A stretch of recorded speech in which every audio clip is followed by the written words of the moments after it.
Finding God in all things. Day 30. The evidence of being alive.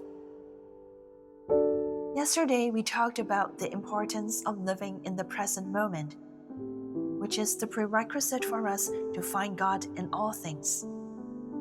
Although God is not bound by time and space, we cannot live outside of the here and now. Therefore, the only time we can truly find God and encounter God is in this moment.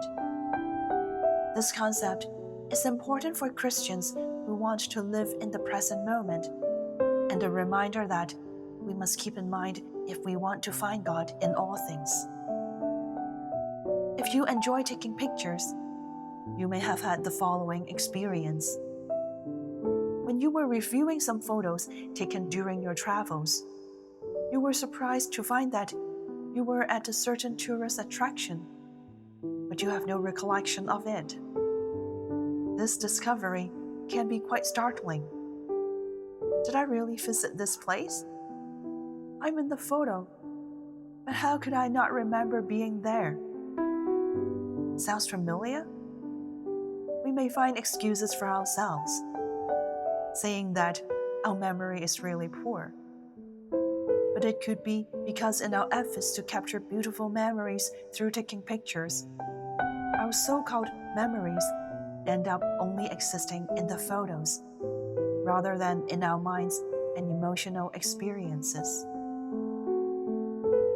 We often get carried away and are preoccupied with planning for the future, such as in the example above, where we hope to leave behind beautiful memories for the future.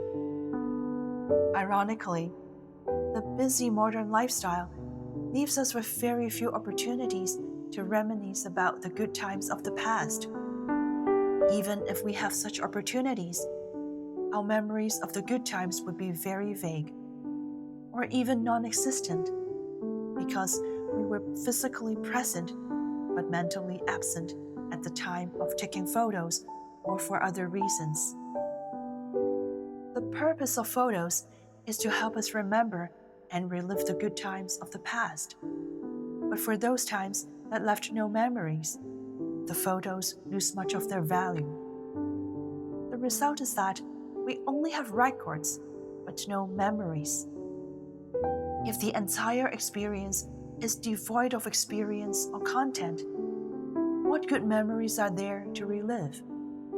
Such photographic records are not very helpful to us because they not only fail to bring back good memories, but also deprive us of the precious experience of enjoying the good times then and there, an experience that cannot be replicated.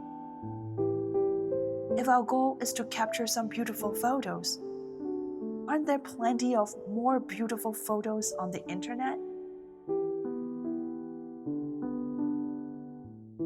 There are many examples of this in life.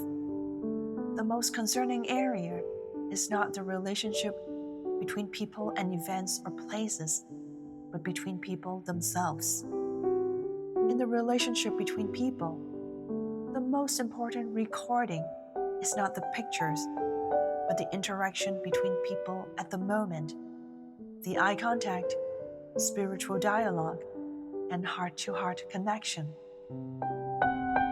These opportunities for physical interaction between people are often irreplaceable and cannot be replaced by any new technology or artificial intelligence. What is needed is not external help, but our full commitment with all our heart, all our soul, and all our mind. Jesus is waiting for us to get to know and meet us. But when we are not living in the present moment, we cannot listen attentively, and it is even harder for us to sincerely care for the person we are attending to, making it difficult for us to find God in others, let alone serve Jesus in the least of our brothers. A person can only be considered truly alive when they are both physically and mentally present, consciously living according to the intention with which God created us. rather than merely existing as a body without a soul. As long as we are still breathing, we should strive to live in the here and now, to be a real person, serving Jesus in the present moment, thereby also accumulating meaningful memories for ourselves. So whether we are focusing on photos that are of little use or temptations that can distract us from the present moment, we must make a resolute decision to let it go. When we live to this day and find ourselves with an amazing photo library and various unnecessary or even excessive accumulations, but because we do not live well in the present, we find our quote-unquote relationship bank account with God and others empty. How regrettable it is. This example illustrates how terrible it is not to live in the present moment, because such a life is like we have never lived at all. Life merely hovers between the past and the future, but does not linger in the now, nor does it, quote-unquote, save up in the present moment. This is also the pitiful state of us who primarily live our lives through our minds and work. Do we really want to waste our lives like this? On the contrary, our hearts instill in us a desire to experience what the present moment holds for us, so that as we face the person, the situation, and the environment before us, we are willing to be fully engaged and to offer up completely this present moment of ours. What is more beautiful than to become fully human by living with our hearts, which is also how God wants us to find Him in our lives.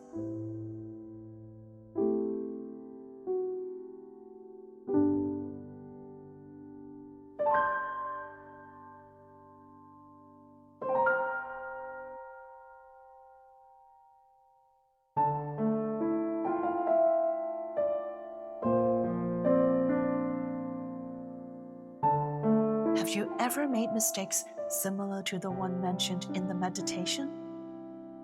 Now, I invite you to carefully examine the impact these habits have on you.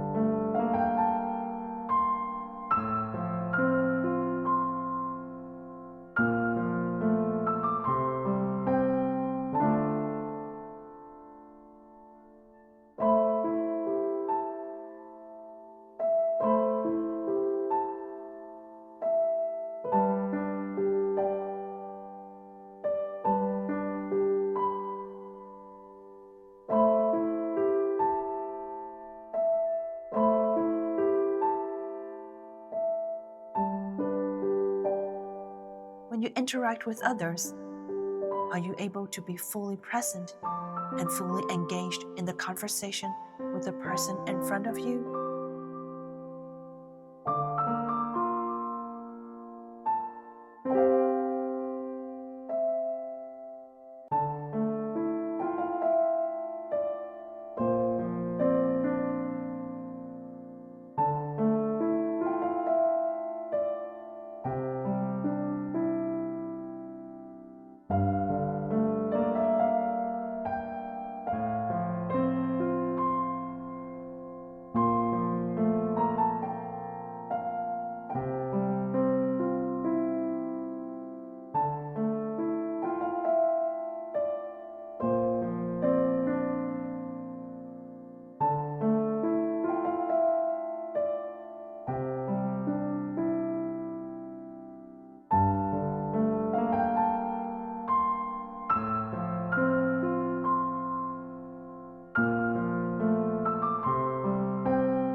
Have you ever missed a once-in-a-lifetime opportunity because you were distracted or not being fully present.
Dear God, in today's reflection, I've discovered I have many bad habits which have caused me to often fail to live in the present moment, thus missing out on numerous opportunities to communicate with others, care for them, and find and serve you among others. In fact, I know that even in my interactions with you, I often find myself distracted, being physically present but mentally absent, failing to engage and converse with you with all my heart, all my soul, and all my mind. I am sure I've missed many messages you intended for me.